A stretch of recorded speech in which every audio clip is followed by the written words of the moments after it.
había evocado a los maestros Cervantes y Walter Benjamin, había recordado que muchos de nuestros maestros de la literatura y del periodismo urbano vivieron en metrópolis, en ciudades relativamente pequeñas, de como mucho 1 millón de habitantes, y que en cambio Bogotá es una megalópolis o una postmetrópolis, y que es importante tener en cuenta eso de cara, por ejemplo, a pensar en el carácter policéntrico de la ciudad contemporánea.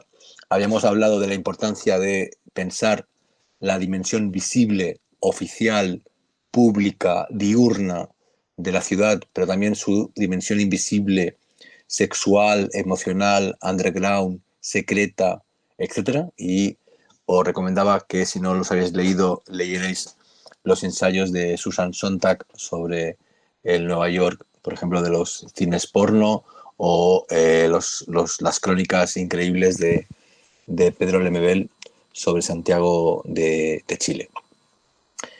A ese respecto, pensábamos en la idea de la ciudad como conjunto, complejo y contradictorio, y, no obstante, la ciudad particular que dialoga con todas las ciudades del mundo, ¿no? Una ciudad son todas las ciudades, y nuestra revista tiene que ser muy importante en Bogotá, tiene que articular un debate local fuerte, pero no puede perder de vista el mundo, no puede perder de vista Medellín o Cali o Cartagena, pero tampoco puede perder de vista Lima, Ciudad de México, Nueva York o las ciudades europeas.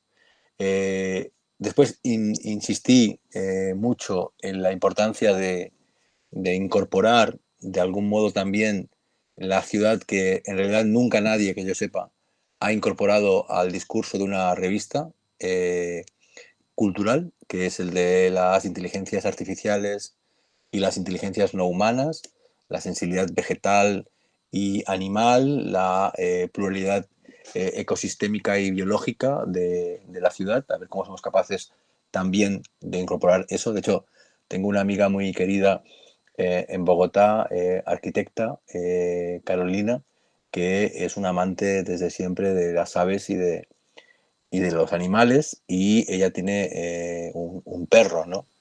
Y me comentaba lo importante que es para ella y para mucha gente de su barrio los encuentros nocturnos en los parques con las mascotas, ¿no?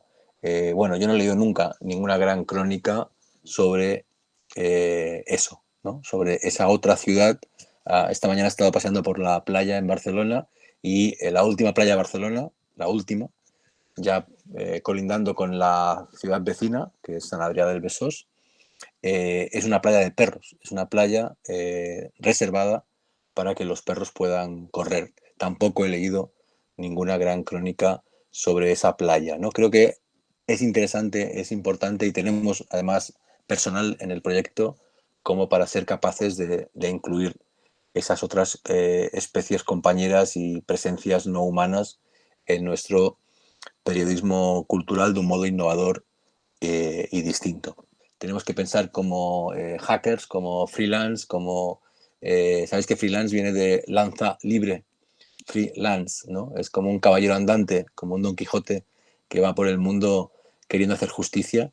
Evidentemente la autonomía tiene un problema, que es la precariedad, pero tiene una gran ventaja, que es la independencia política y la independencia crítica, ¿no? Y creo que es importante que recordemos que nuestro objetivo es hacer periodismo y no comunicación institucional ni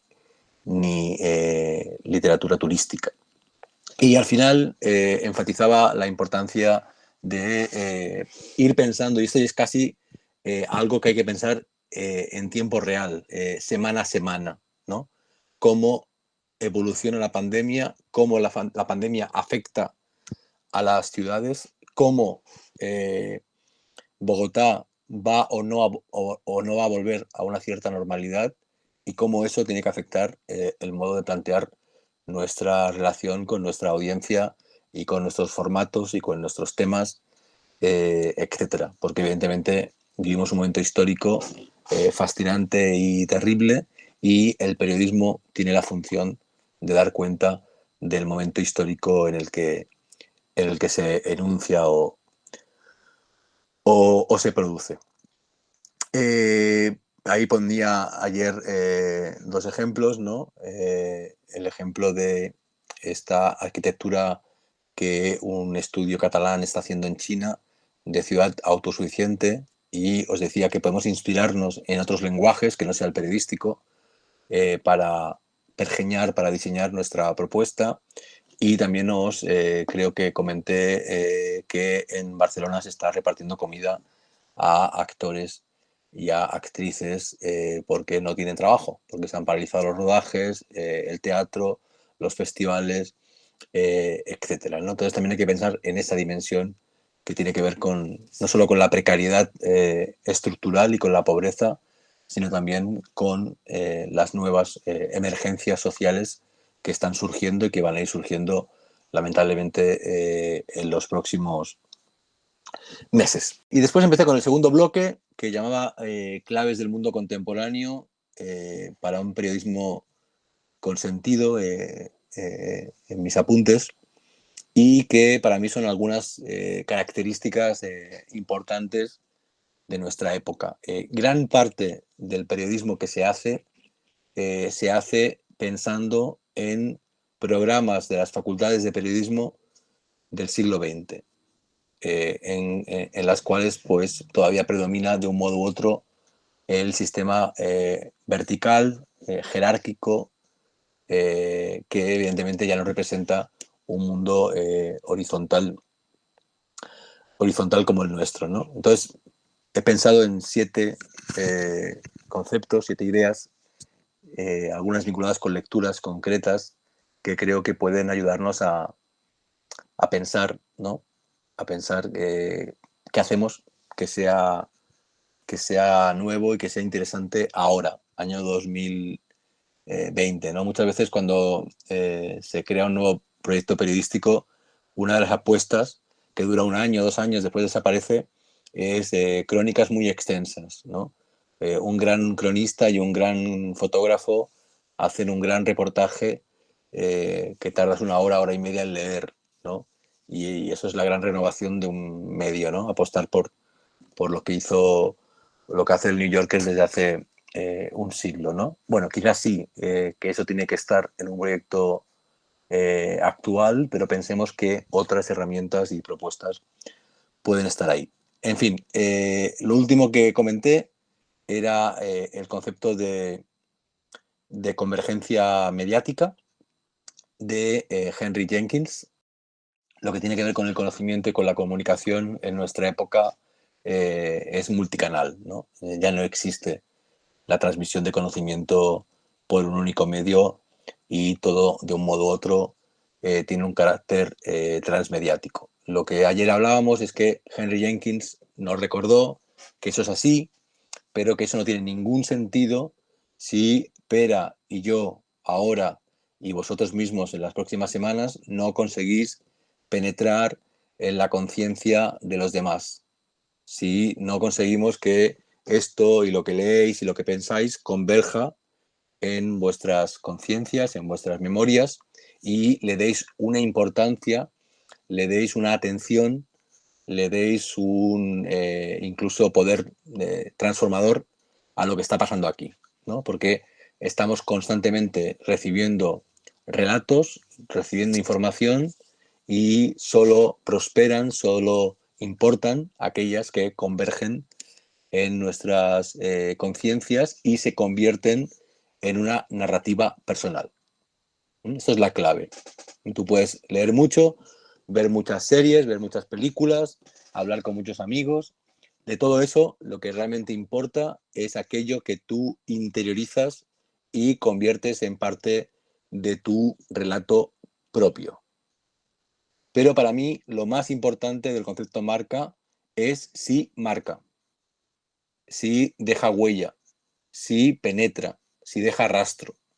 Y si algo marca, si algo te marca, es porque ingresa en tu propia narrativa personal y en la de otros, ¿no? Dejar marca, dejar huella es lo único que importa cuando uno crea su propia marca u otra marca, que es lo que finalmente estamos haciendo aquí, ¿no? Crear una marca e intentar que marque primero a nosotros y después a nuestra audiencia en Bogotá y ojalá que también a lectores de otros ámbitos. El transmedia, os decía ayer, tiene relación directa con la artesanía. No existe transmedia sin artesanía. Por ejemplo, un youtuber, el que más os guste, el que más os interese o el que más odiéis. Ese youtuber lo conocéis porque, además de una comunicación transmedia, lleva a cabo la ejecución de un oficio que ha aprendido tras muchas horas de entender cómo funciona la cámara, el micro, el guión, la difusión, los fans, el timing, las bromas, los efectos, la edición, etcétera, de sus vídeos de YouTube. Todo tiene una artesanía previa a la ejecución que va a llevar a una cierta expansión transmedia. Siempre recomiendo, para hablar de artesanía, el clásico, el gran libro de Richard Sennett, El artesano. En español está publicado por Anagrama, porque es un libro que, como ayer decía, nos recuerda que lo que importa es la conexión entre las manos, los ojos y el cerebro, ¿no? La artesanía consiste en interiorizar tanto una técnica, una techné, unas herramientas, como para ejecutarla con maestría a una gran velocidad. Segundo concepto, después de transmedia y artesanía, para mí también clave en el siglo XXI, lo que si quieres lo pongo, bueno, tú buscas todo, ¿no? Pera, los nombres y tal, vale. Lo que la socióloga de origen marroquí, Eva Illouz, ha llamado la cultura de la terapia. Para mí es otro elemento que tenemos que tener muy en cuenta de cómo funciona el siglo XXI. Eva Illouz hizo la tesis doctoral sobre el show de Oprah y investigó la biografía de Oprah Winfrey y sabéis que es una mujer que viene de origen muy humilde, que sufrió abusos sexuales de adolescente, que consiguió estudiar con una beca, que entró en la radio y enseguida impuso su personalidad y que cuando llega a televisión y crea el show de Oprah, introduce en la televisión norteamericana la idea de que en el plató se puede hacer una suerte de conversación terapéutica y consigue que muchas personas confiesen en vivo sus traumas, ¿no? Violación, muerte de un hijo, adicción a las drogas, etc. En el plató, Oprah creaba una suerte de catarsis, en el sentido griego de la tragedia. A menudo acababan llorando y, evidentemente, por expansión, miles de personas frente a su televisor también sufrían ese tipo de catarsis que, al margen de ser un poco telebasura, tenían un efecto transformador político porque conseguía cambiar leyes, conseguía crear debates que tenían repercusiones importantes en la sociedad norteamericana. Después de el show de Oprah, Oprah creó el famoso club de libros. Ella proponía una lectura y se discutía esa lectura y automáticamente ese libro se convertía en un bestseller en Estados Unidos. Y el club de lectura también tenía ese carácter personal de encontrar en el libro reflejos de tu propio ego, de tu propia personalidad, de tu propia vida, ¿no? Y lo que dice Eva Illouz es que ahí se empieza a expandir el format que nos lleva, por ejemplo, a Gran Hermano. Gran Hermano es puramente eso, ¿no?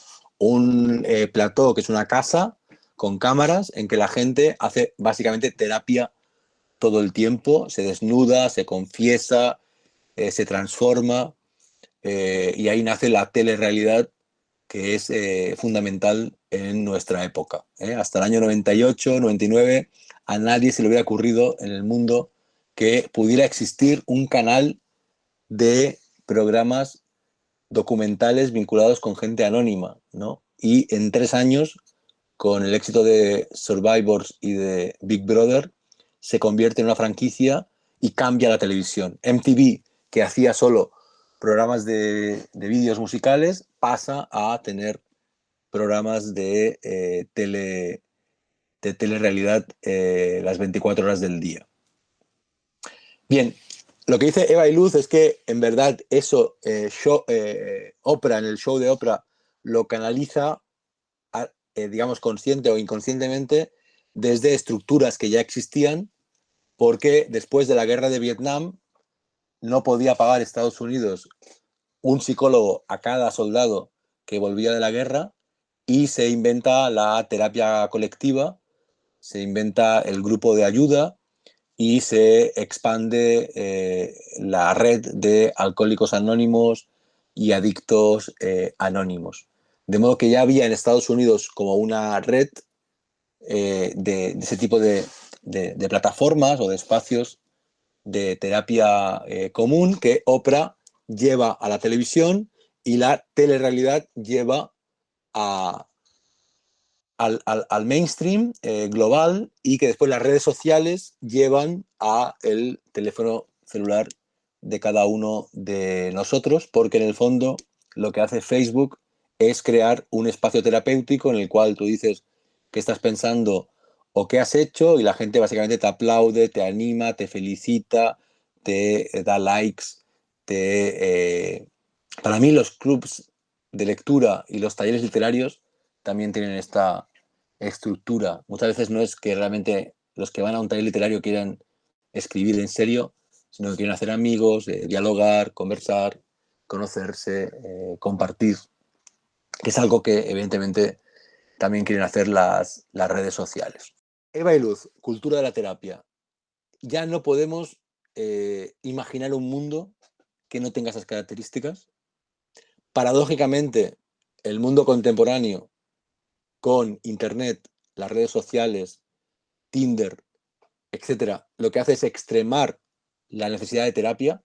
Yo diría que la gran profesión de 2020 es el psicólogo, el psiquiatra. Están trabajando muchísimo porque evidentemente la pandemia ha extremado esa necesidad de ser escuchado y de combatir tus problemas. Y a la vez que la Internet extrema la soledad, estamos más solos, aunque estemos más acompañados digitalmente, y necesitamos más terapia, con lo cual ya es un círculo vicioso que parece no tener fin. En cualquier caso, yo diría que cualquier proyecto cultural de hoy tiene que tener, de modo directo o indirecto, un espíritu pedagógico, psicológico, de acompañamiento, de apoyo, o si queréis, en términos de marketing y de Internet, pues de creación de comunidad, ¿no? ¿Qué es crear una comunidad? Es crear una fe en un proyecto común y crear la idea de que perteneces a algo noble, interesante, que merece la pena y que en el fondo te hace sentir menos solo porque eres parte de ese proyecto colectivo. Yo creo que esto es muy importante tenerlo en cuenta porque creemos lo que creemos, hagamos lo que hagamos, aspiramos a tener una comunidad que haga que el proyecto sea viable y sea interesante a largo plazo. Uno de los grandes problemas que hay ahora en el mundo del periodismo es que llega un millonario o una empresa, da 1 millón de euros, quiere crear un medio, una revista o un periódico, y al cabo de 1 año, 2 años, han gastado el 1 millón de euros y no ha conseguido crear nada, porque la comunidad no se puede comprar, hay que crearla. Y el modo de crearla tiene que ver con el cariño, tiene que ver con el apoyo, tiene que ver con crear belleza, con crear pertenencia, con crear algo relevante. Bien, el tercer tema. Primero, transmedia y artesanía. Segundo, cultura de la terapia. Tercer tema clave de nuestra época, igual un binomio, ¿no? Por un lado, Big Data y por otro lado, Storytelling. Big Data y Storytelling, yo en mi podcast Solaris digo que son una vieja historia de amor, ¿no? Porque evidentemente con muchos datos no haces nada y con una buena historia tampoco. Hay que saber articular una relación armónica entre la información y la seducción, ¿no? Entre la base sólida de datos y un buen discurso. Nuestro proyecto tiene que ser muy consciente desde el principio de que nace en el 2020, que es un año en el cual ya podemos estar monitorizando continuamente todos los elementos que tienen que ver con el tráfico, que tienen que ver con redes sociales, que tienen que ver con aspectos muy importantes de métrica para entender si vamos bien o no vamos bien. Pero a la vez también tenemos que tener una narrativa que merezca la pena, que sea ilusionante, que se pueda comunicar, que sea seductora, que nos genere adhesión y que nos ayude, nos anime a continuar, ¿no? Y a eso me refiero con Big Data Storytelling. Periodistas solos no hacen nada, ingenieros solos no hacen nada, pero es muy importante que los periodistas y los programadores, los ingenieros, trabajen juntos. Es fundamental. También es muy importante un buen contable. Eso siempre lo recomiendo para cualquiera que quiera montar una empresa cultural, que no busque solo a sus amigos artistas y fotógrafos y poetas, porque va a desaparecer enseguida, que busque a un buen programador o programadora y a un buen contable o una buena contable. Ese tipo de alianza, que yo llamo Big Data y Storytelling, se puede llamar de muchas formas, es muy importante. Los programadores son los grandes escritores de nuestro momento histórico. Es muy importante que entendamos que solo si encontramos un equilibrio entre creatividad, artesanía periodística, belleza en la comunicación y en el arte, lenguajes creativos y programación, estructura organizativa sólida, procesos de trabajo optimizados y eficientes, etcétera, solo en ese equilibrio realmente podremos llevar a este proyecto a buen puerto, quizá a corto plazo no hace falta, pero sí a medio o largo plazo. Es decir, una noticia, una novedad, un cambio, un premio, un proyecto, cualquier cosa que ocurra, si no eres capaz de diseñar una narrativa aerodinámica que sea capaz de viajar, sobre todo por las redes sociales, probablemente no encuentre quien la escuche, quien la valore, quien la difunda y acabe sin ningún tipo de repercusión. Tenemos que pensar, dice Barico, en storytellings aerodinámicos. Dice, en el mundo hay una capacidad y es la de ver y dibujar la parte de la realidad menos evidente, más escondida, a menudo inmaterial, casi siempre inasible. Su factor aerodinámico, su modo de surcar el aire, de oponerse a la corriente, de resistir los impactos, de mantenerse a velocidad fulminante. Esa capacidad en la época del game salva la vida, ¿no? Es decir, un tuit, un tuit, un tuit de alguien que busca trabajo. De vez en cuando aparecen en Twitter mensajes de personas que se han quedado sin trabajo, están desesperadas y buscan trabajo. Depende cómo escribas ese tuit, vas a encontrar trabajo o no. Si lo escribes con humor, si pones el dato preciso, si sabes a quién dirigirlo, puedes acabar teniendo 3.000 retweets y consiguiendo trabajo o no. Y para eso, dice, lo que seguramente ha pasado en el game, debido a su baja densidad, es que el dinamismo de las verdades se ha hecho más importante que su exactitud. En términos elementales, vale más una verdad inexacta, pero con un diseño adecuado para cruzar el game, que una verdad exacta, pero lenta en su movimiento e incapaz de desasirse del punto en el que ha nacido. Marico dice que las posverdades, las fake news, se han impuesto en el game porque son más ligeras y pueden volar con más rapidez, porque la red es un espacio de poca densidad. Si en vez de hablar de fake news, donde efectivamente se imponen porque apelan a las emociones y son mucho más efectivas que las verdades, que a veces no tienen ninguna gracia, pensemos en algo más elemental, ¿no? Imaginemos que ya tenemos nuestra revista hecha y que vamos a lanzarla. Y que cada uno de nosotros hace un tweet. Y que el tweet es: después de mucho trabajo, hemos conseguido llevar a cabo un proyecto del que nos sentimos orgullosos, esperamos que os interese. O un tweet que sea: qué ilusión me hace presentaros el proyecto colectivo que he hecho con personas que no conocía y que ya son amigos. Me muero de ganas de compartirlo con vosotros. Simplemente el tweet que apela a la emoción ya va a tener más repercusión que el que apela al orgullo. ¿Es más inexacto? Posiblemente. Quizá yo estoy pensando que lo que siento es orgullo, pero he escrito emoción. ¿Por qué? Porque la palabra emoción tiene más posibilidades de surfear la red que la palabra orgullo. ¿Sí?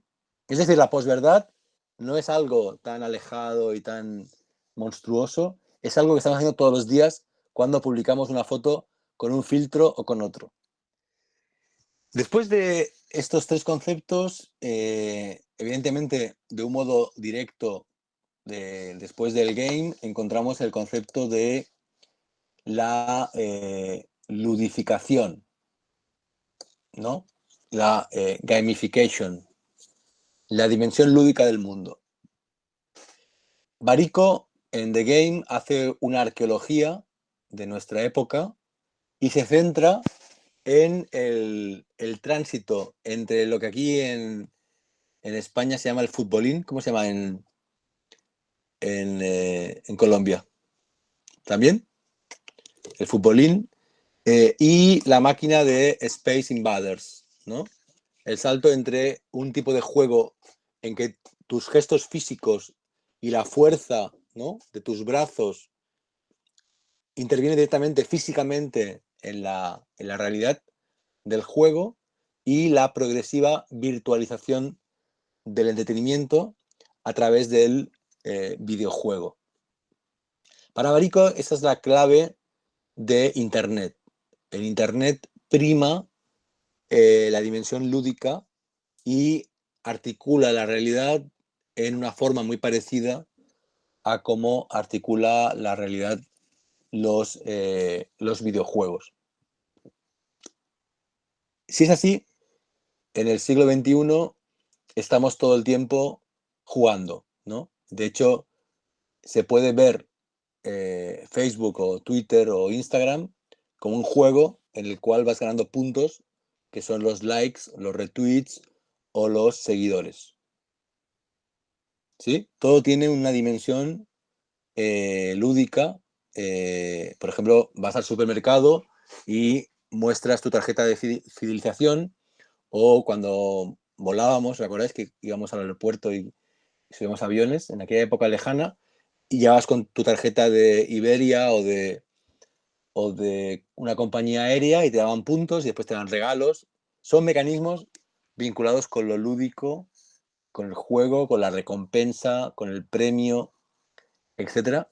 Y creo que eso es fuerte, es importante en nuestra época y que además todos, en el fondo, en algún momento, queremos recuperar, recordar la parte lúdica nuestra, la parte infantil, la parte que tiene que ver con jugar, con divertirse, con bailar, con dibujar. Hay algo interesante porque si ha conectado con tantos millones, miles de millones de personas de todo el mundo, esta nueva realidad, es porque hay algo muy humano ahí, ¿no? Y creo que es importante e interesante que pensemos en nuestro proyecto también desde esa dimensión, la dimensión que tiene de algo que provoca el tipo de entusiasmo, el tipo de felicidad que provoca cuando quedas con amigos para jugar o para ir a un karaoke. Ese tipo de mecanismo que es el de TikTok, ¿no? Que ha hecho TikTok? Pues ha cogido los vídeos de Snapchat y les ha puesto música y es una red social que lo que hace es recordarnos que a todos nos gusta ir al karaoke.